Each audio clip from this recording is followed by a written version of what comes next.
En este ejercicio vamos a poner en práctica los conocimientos adquiridos sobre contabilidad nacional. En tal sentido, tenemos un ejercicio en donde nos ofrecen datos de 15 macromagnitudes y se nos piden varias cosas. En primer lugar, que calculemos el Producto Nacional Bruto. ¿Qué mide el Producto Nacional Bruto? El Producto Nacional Bruto de un país mide el valor total de los bienes y servicios finales de ese país a lo largo de un año, pero producido imputado solamente a los factores productivos nacionales, es decir, factores productivos que son de nacionalidad del país. En tal sentido, para calcular el Producto Nacional Bruto, simplemente habría que sumar el consumo de la familia más la inversión de las empresas más el gasto del Estado más las exportaciones, que son el gasto de los extranjeros en nuestros bienes y servicios, y restar las importaciones, que es el gasto que nosotros realizamos en bienes y servicios extranjeros. Como se trata de Producto Nacional Bruto, nacional significa que hay que considerar de una parte la renta de los residentes nacionales que viven en el extranjero, sumándolo, y hay que quitar de traer la renta obtenida por los residentes extranjeros en nuestro país.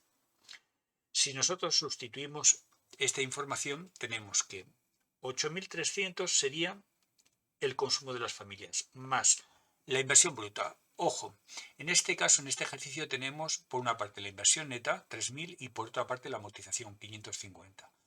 Recordemos que la inversión bruta es la inversión neta más aquellas cantidades que tratan de cubrir la depreciación del capital fijo. Esas cantidades son la amortización.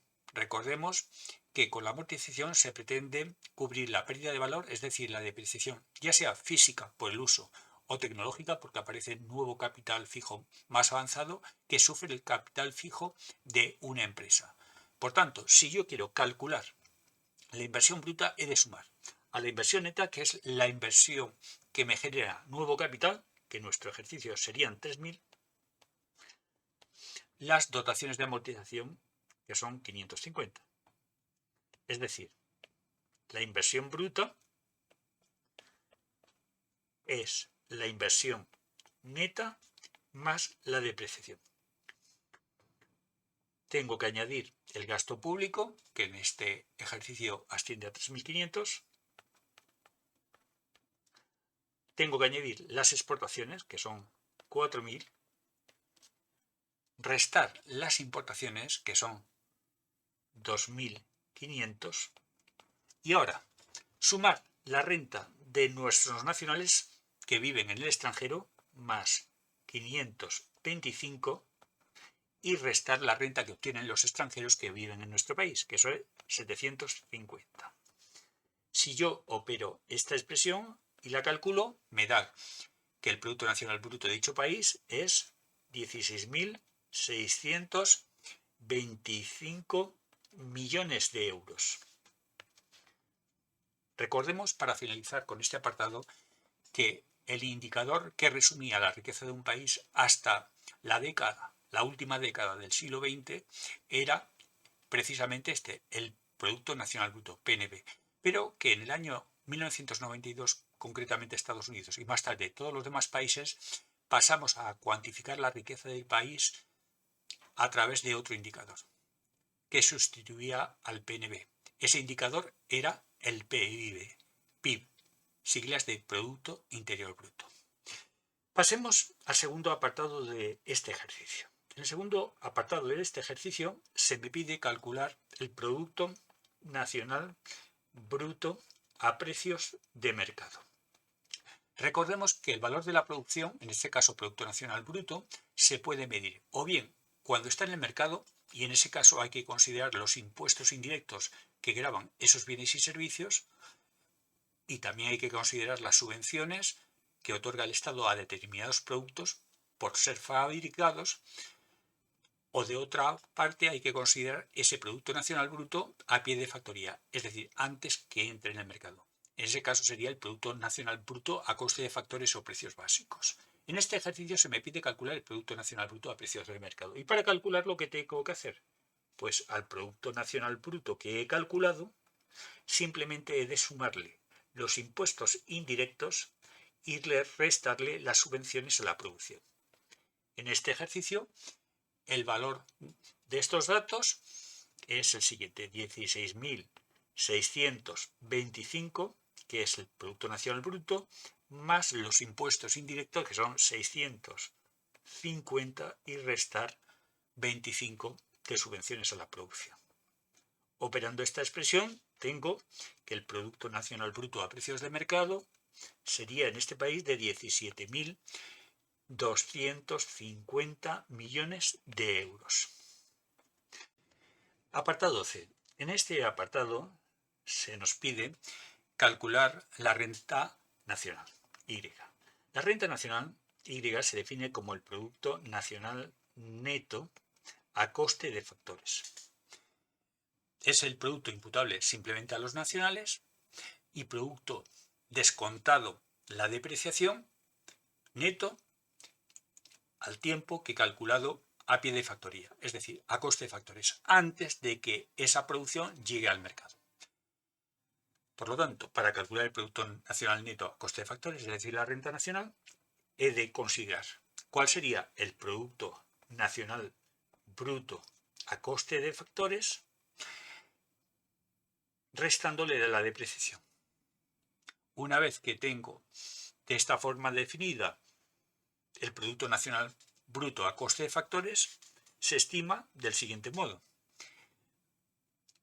El Producto Nacional Bruto a coste de factores sería el Producto Nacional Bruto a precios de mercado, cuyo valor lo conozco, apartado B, al cual habría que, por una parte, quitarle los impuestos indirectos y, por otra parte, sumarle las subvenciones a la producción, restando, obviamente, la depreciación. Por lo tanto, tengo una parte que sería, en esta expresión, el Producto Nacional Bruto a coste de factores, y la otra parte que sería la depreciación. Consideremos los valores que se nos dan en este ejercicio. Tenemos que 17.250 es el Producto Nacional Bruto a precios de mercado, le restamos los impuestos indirectos, que en este caso son 650, le sumamos las subvenciones a la producción, que son 25, y por último le restamos el valor de la depreciación, que son 550.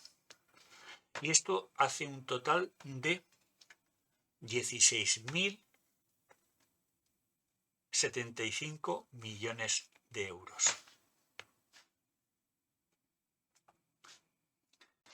En el apartado D se nos pide calcular el valor de la renta personal. Como su nombre indica, la renta personal cuantifica la renta que va a las personas de ese país. ¿Y cómo se calcula? Simplemente se calcula a partir de la renta nacional, a la cual habrá que detraer algunos conceptos que no van a las personas de ese país, en tanto que sumar a otros que sí que van. ¿Qué parte de la renta no llega a las personas de ese país? De la renta nacional no llegan las cantidades que se abonan por impuestos sobre beneficios. Evidentemente los impuestos sobre beneficios los recaudan el Estado, por lo tanto no llega a las personas. Tampoco llegará a las personas los beneficios no distribuidos. Las empresas que obtienen beneficios, si deciden no distribuirlos, obviamente se quedan en el seno de la empresa como reservas para financiar el día de mañana inversiones de las empresas y por tanto no llegan a manos de las personas. Por eso se restan. De otra parte, habrá que restar las cotizaciones a la seguridad social, que son cuotas que paga tanto el empresario como el trabajador y que tienen por finalidad cubrir el subsidio de desempleo, la sanidad y las pensiones. Por lo tanto, como no llega a manos de las personas, sino que la recauda del Estado con esa finalidad, se restan. Y por último, algunas familias, no todas, recibirán transferencias, que recordemos que eran pagos que recibían esas familias o esos colectivos sin exigirles a cambio nada, es decir, sin exigirles ninguna contraprestación. Por tanto, si yo opero esta expresión, tengo por una parte la renta nacional, que acabo de calcular anteriormente, 16.075 millones de euros, le resto los impuestos sobre beneficios, 75, le resto los beneficios no distribuidos, que en este país serían 50, las cotizaciones a la seguridad social, 1.200, y le añado por último las transferencias, que en este país serían 150. Por lo tanto, opero esta expresión y tengo que la renta personal de este país sería 14.900 millones de euros.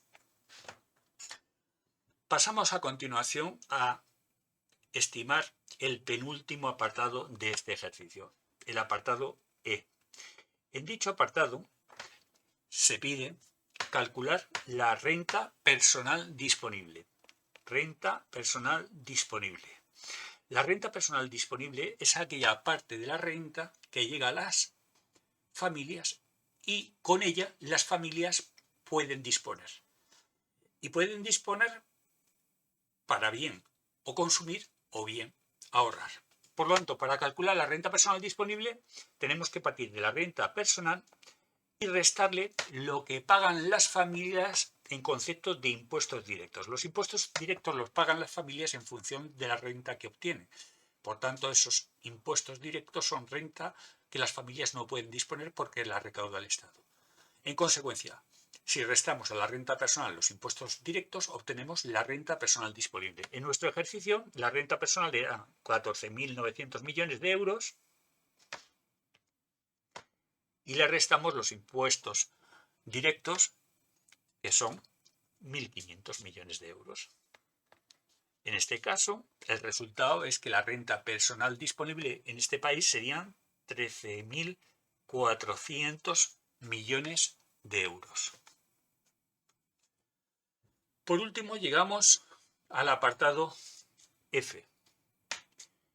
En él se nos pide calcular el ahorro, S, el ahorro de las familias. ¿Y cómo calcularlo?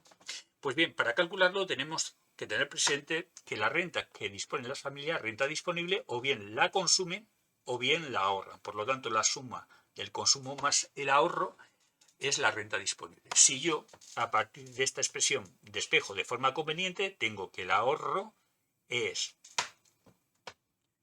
la renta disponible menos el consumo. Sustituyo la información para obtener el ahorro. La renta disponible eran 13.400 y el consumo, según la información de la tabla ofrecida, era 8.300. Por tanto, procedo a restar 13.400 a 8.300, me queda que el ahorro en ese país son 5.100. Con esto hemos finalizado el ejercicio.